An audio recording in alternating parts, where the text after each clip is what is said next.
Par rapport à l'ONE, l'ONE, comme vous le savez, impose beaucoup de vaccins, d'ailleurs beaucoup trop de vaccins aux enfants pour l'admission en crèche et chez les gardiennes agréées. Ça pose un problème croissant à un nombre croissant de parents qui nous contactent, qui ne savent pas quoi faire. Ce qu'il faut rappeler déjà, quels sont les vaccins obligatoires pour l'ONE par rapport aux autres. Alors l'ONE, outre le vaccin polio, impose également le vaccin contre la diphtérie, la coqueluche, le tétanos non, mais il est toujours dans la seringue, donc on le compte.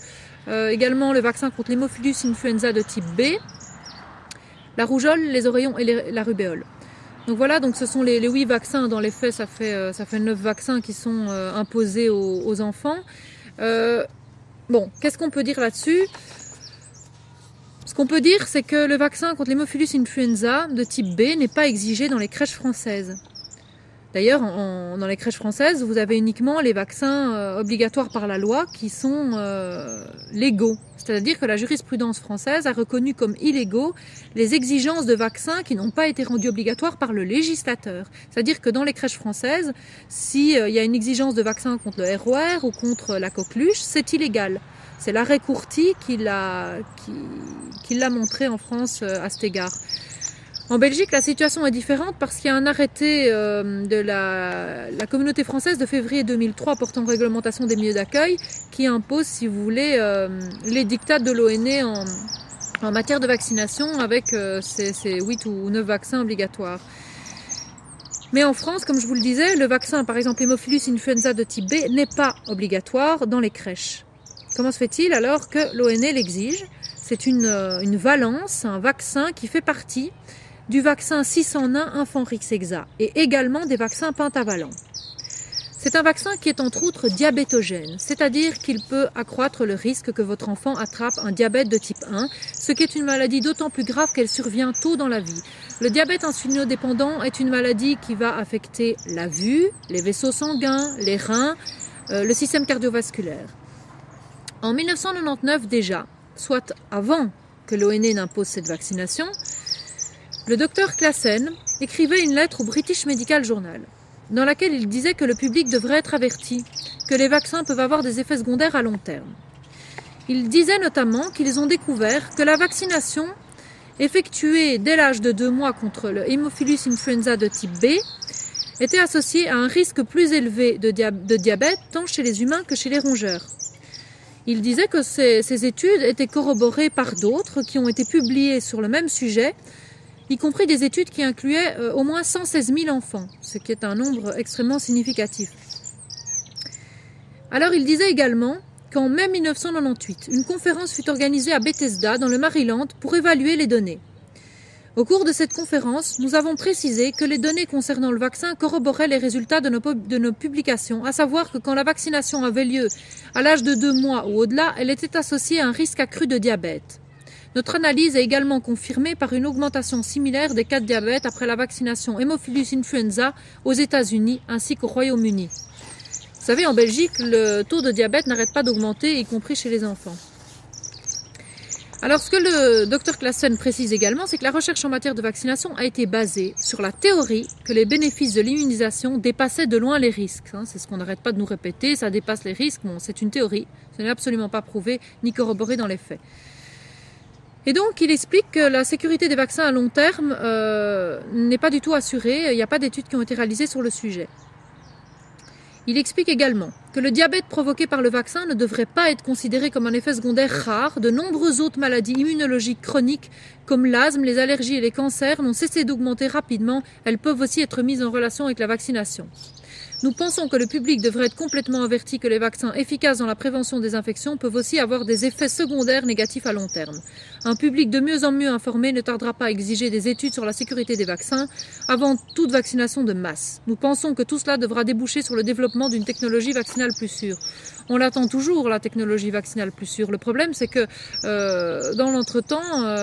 entre-temps, les enfants continuent de recevoir ces vaccins hasardeux et qui risquent de développer des maladies qui vont faire basculer leur vie à jamais, handicaper tout à fait leur qualité de vie.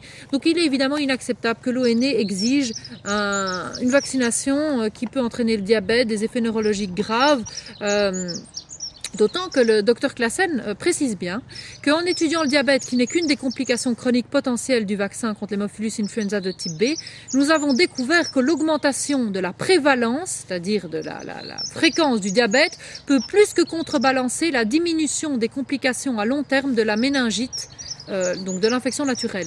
Donc ça veut dire que le vaccin peut créer plus de diabète qu'il ne protège d'enfants d'une maladie naturelle. On avait envoyé une liste de 10 questions pas recommandées en novembre ou en décembre 2011. C'est d'ailleurs sur notre site internet, vous pouvez le vérifier, et jamais l'ONE n'a pu ou voulu nous répondre. Par ailleurs, le docteur Ingrid Morales de la direction médicale de l'ONE ajoute également qu'il n'y aurait pas plus de risques en vaccinant les enfants avec plusieurs vaccins à la fois. Il n'y aurait pas plus d'effets secondaires qu'avec des vaccins séparés. Là aussi, c'est on ne peut plus faux. Vous pouvez le vérifier sur notre site internet. Nous avons publié des documents confidentiels des fabricants de vaccins eux-mêmes, dont le fabricant du fameux vaccin Prevnar 13.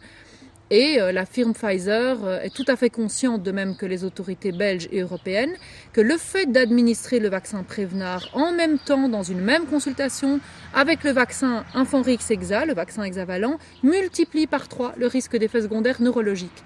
Les officiels sont au courant, mais ils continuent de préconiser ça dans le schéma vaccinal officiel, ce qui est absolument grave parce que rien qu'en procédant de cette façon, il pourrait y avoir au moins 3800 enfants belges qui seraient victimes d'effets secondaires neurologiques chaque année à cause de cette façon de procéder. Par ailleurs, en 2007, dans la revue médicale pédiatrique extrêmement connue, il y a eu une étude qui a comparé les enfants prématurés lorsqu'ils recevaient d'une part des vaccins séparés et d'autre part des vaccins combinés.